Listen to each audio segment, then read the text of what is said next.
Well, hello, everybody. Welcome to Elevation Journal number 5. I hope you guys have all had a great week. I know we did on the podcast. We launched John Barklow early in the week, which was an amazing conversation you should check out. It's called Backcountry Mission Planning.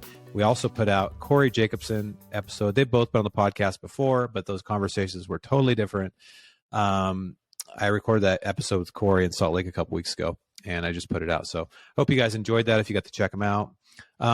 Starting out today, we're going to announce that Stealthy Hunter has partnered with this portion of the podcast, specifically Stealthy Hunter Nutrition. My friends, Dr. Hillary and Ryan Lampers, developed a line of supplements, nutritional products that are amazing. I look up to them a lot. They have probably the best outlook on health and, natural living out of all my friends. I call Hillary and Ryan for advice on all kinds of stuff, especially health. They have a podcast called Hunt Harvest Health, and they're amazing people. Their line of supplements is incredible. My favorite products that they make are the bone broth protein powder. They have chocolate and vanilla. I put it in my coffee. I also make protein smoothies out of it, or protein shakes. It's incredible. I also love their CBD roll-on. I roll it on my lower back. It's a little roller thingy, and I roll it on my lower back because my back sucks, and it almost immediately takes away the pain. I haven't had a ton of luck with CBD, with the drops or the gummies. I know it works for a lot of people, but that roll-on thing, that is amazing. And they make that among other things. So I have a partnership with them. You can use my code altitude on stealthyhunter.com. Go to the nutrition tab, and you will get a discount by using my code altitude. Make sure to go check that out. Support them. They're amazing people. All right, let's kick it off. So, like I said, I had John Barklow on the show this week. John and I have a history together. We worked at Sitka Gear together for 3 or 4 years, in which him and I led the development of the subalpine Optifade camo pattern, among a bunch of other products and huge launches that we did there, also including one of the most viewed films in Sitka Gear history, which is The Linguist. John and I had an awesome time. We had so much fun working on Sitka together. So it's always fun to catch up with him and see how things are going. He's actually still there. But we didn't talk about that. We talked about what he calls backcountry mission planning. And he has an outdoor class that comes out actually this week, outdoorclass.com, where he goes into a full master class basically about all this stuff. But we just dabble into it in the podcast just because we can't get to all of it. But he is a wealth of knowledge. He has a background in survival and specifically cold weather survival. He spent time training special forces up on Kodiak Island, actually spent years doing it. And so he is what I would call an expert in the subject. And he is so well articulated. He's one of the best speakers I've ever heard. And so I'll just give you a few of the things that I took away from the conversation, but you should just go listen to it and for yourself and take away what makes sense for you. The first thing is John is very deliberate and intentional and strategic. He's just that way in life and in business. So when he's planning a hunt, he doesn't treat it any different. He creates a plan. He creates a blueprint for what he can control, which is a lot. A lot of us spend time, planning hunts, and we plan the hunt part, like meaning shooting the animal or packing out the animal. Like we think of the fun things, the more sexier things. When John is planning, he is planning for all contingencies around shelters, peril, fire, water, all the different things that you have to think about if you actually want to have a successful backcountry hunt and you want to stay alive. So I guess he's just looking at it more comprehensively. And most of us do that, but I don't think we do a great job on some of those more, basic things because we throw some fire starter in our backpack and maybe we've never even tried to use it, or we have, we'll figure out where water is later once we get back there. And some of that works and you get away with it. That's fine. But then when it doesn't work, it's not so good. You can get yourself in a really dangerous situation. So I always appreciate that John kind of makes you take a step back and think through like the best case scenarios and the worst case scenarios, so you can have a more successful hunt. The second thing is he preaches practicing what you plan. So, for example, if you have your backpack dialed to go in the backcountry, or at least you think you do, that summer before, do a couple multi-night trips, just hikes. Go try it out. Try out your system. See where it fails. Take note of it. Go back, fix them. So when you actually get to the hunt, you're not having to have all these realizations and ruin this hunt you've planned your whole year for. So practicing, just like you shoot your bow or you exercise your muscles, practice these other things. All the pieces of equipment that you have, put them to the test. And your skills, put your skills to the test. Can you survive if you get wet? Like one of the things he talks about is cold, getting in cold water with all your clothes on. You can find those videos online of him teaching these trainings. It's pretty crazy how I wouldn't know how to get warm if I fell into an icy river. Well, he teaches that.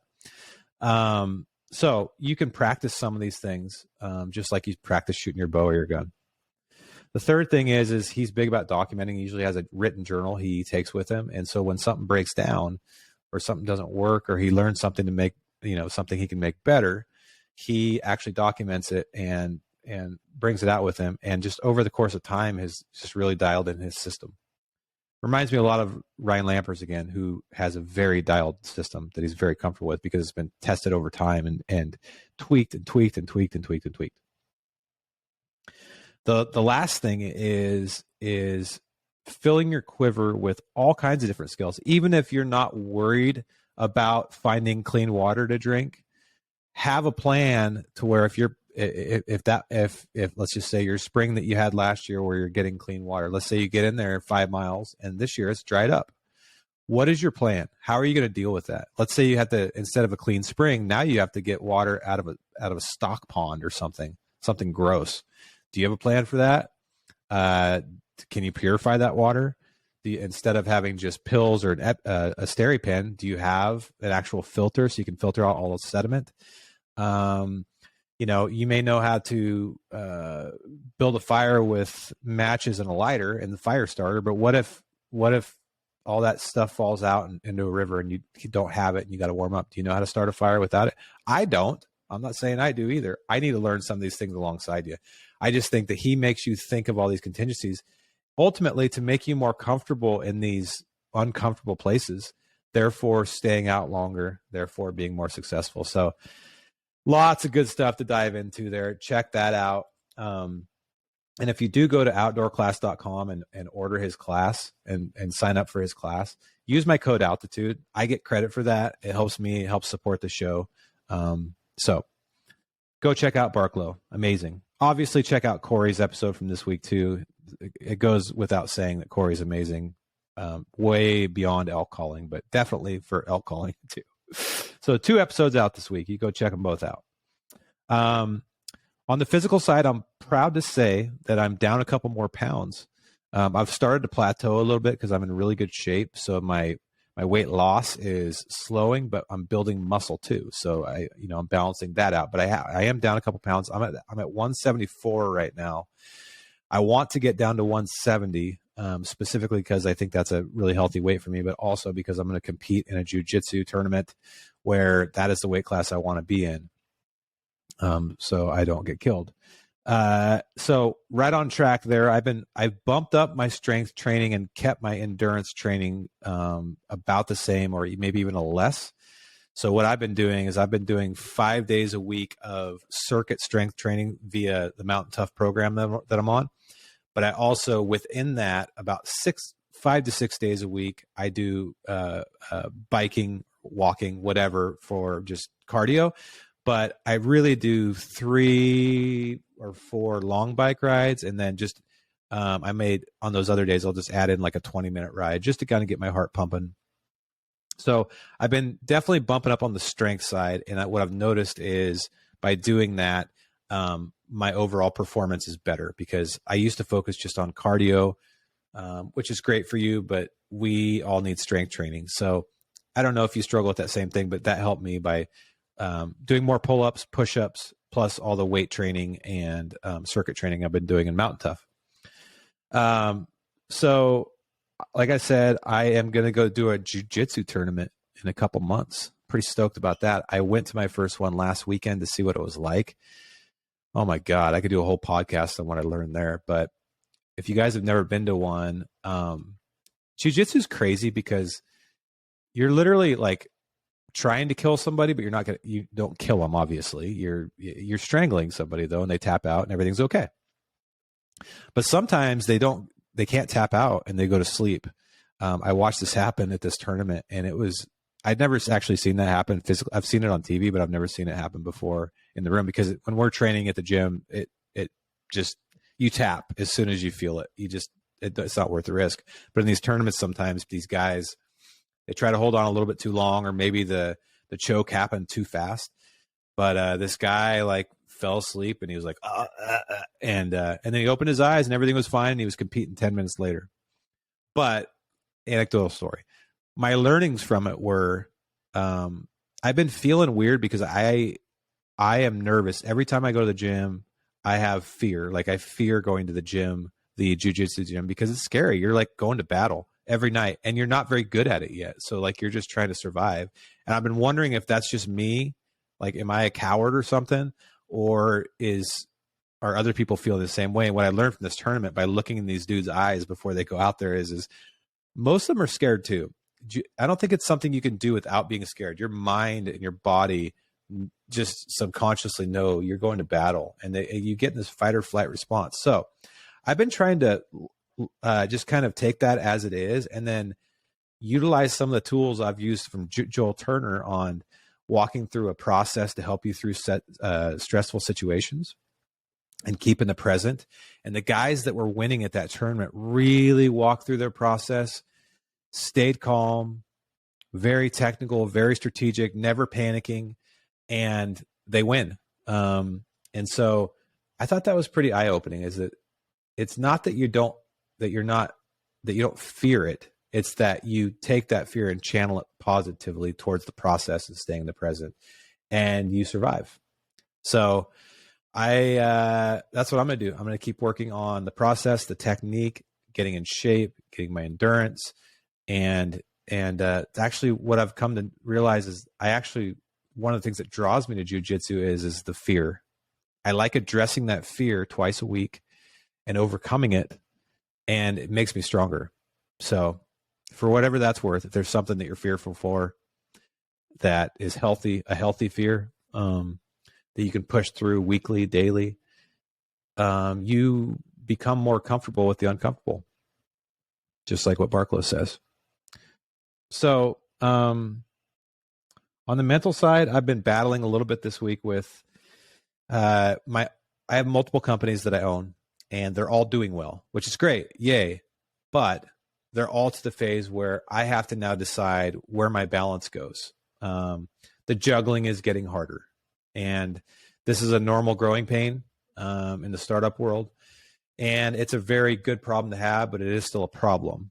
And so I've been trying to learn how to deal with this problem, and really reflecting on and trying to plan forward how this looks. And it requires agility, flexibility, creativity to figure out how to allocate your time. And I know a lot of us struggle with time management. It's just a human problem. So I think it's just one of these things you got to recalibrate however often sort of your life cycle is. Mine in business seems to be 1 to 2 years. I got to recalibrate, like in major ways, and make decisions as you get to these different stepping stones. So I have some figuring to do on how I'm going to balance that time, but I wanted to share that with you guys because I think some people think they're alone by struggling with time management. I have 3 kids, a wife, a house, a mortgage, bills, problems, multiple I have a lot to juggle, and I know everybody out there does too. And I'm trying to figure out how to do it right alongside you. So I'll keep you guys posted on that. I'm going to Hawaii this week. I'm planning on reflecting on it and kind of talking to some of my mentors, and trying to come back with kind of a plan. So we'll see what happens. So earlier this week, I went to an Eagles concert, which is my favorite band of all time. and I wanted to leave you guys with something for the weekend that I came away from that concert with, which was, by the way, it was an amazing show, even though it was in Portland, and I don't like going to Portland. I think Portland, they've let it go to a garbage heap, and I think everybody that runs that city should be fired. It is awful. It used to be a beautiful city. Oregon is an amazing state, and the way they've managed Portland gives us a bad rap. With all that said, my venting is done. Because the concert was there, I had to go there anyway. But the concert was amazing. They still sound incredible. Vince Gill was there with them, which he's amazing. And anyways, I've been listening to them my whole life. Their songs, I know every note of the solos. Like I learned the guitar listening to their songs. Lion Eyes, Peaceful Easy Feeling, Desperado. Desperado is one of the first songs I wanted to learn on the guitar. I came away from the concert and I had these songs in my head. So the next morning I picked up my guitar and I started playing Take It to the Limit. And what I realized is I haven't been playing my guitar very much lately. And for those that know, obviously I'm a musician. I during the spring and summer, I play all kinds of shows. I've released a bunch of songs, all in, Pandora, Spotify, iMusic, albums. Like music is a part of my life. And I think just the trajectory of the last 6 to 12 months, I've just lost a little bit of that. I usually, for years and years and years, I haven't gone a day without playing my guitar or writing on a song or something. And I just haven't been doing that lately, and I miss it. So I'm going to be re-implementing that into my life and at least finding it one portion of the day where I can do something musical, because it's a good release for me. So what's a good release for you? It might be music, might be whatever, but make sure you don't lose it, because that's important. You can find the time, find 5 minutes, 10 minutes, find 20 minutes, whatever, because if you lose it, it doesn't do you any good, and it's good for you. We all need places to totally forget about the world. So I'll leave you with that for the weekend. Please subscribe to our YouTube channel, The Altitude Show. Follow me on social, Dave Brinker _ on Instagram, Dave Brinker official on TikTok. Go check out, speaking of music, go check out my music. Go to iMusic, Spotify, Pandora, type in Dave Brinker. I got a bunch of stuff out there, guys. I'm really proud of it. All of it was recorded in Nashville, extremely professionally. And I'm proud of those songs. My most popular song on there is called Altitude. And anybody who's listened to this podcast, I think, can relate to it. It's actually where the name of the podcast came from. It's become a huge part of my life. Go check those things out. I hope you guys have a great weekend. I am going to be out next week in Paradise hunting axis deer. But I will be releasing a podcast with Joel Turner that I just did, and also a podcast with Mark Livesey, who's like the expert e-scouter, while I'm gone. So I will be back, and I will have lots of fresh stories for you. I appreciate you guys. Have a great weekend. Last thing, email me at info@altitudeshow.live. If you have any questions that you want me to answer on air, I'll keep it anonymous. You guys can ask me anything. Let's have a discussion. Let's try to solve some problems. All right, guys, have a great weekend.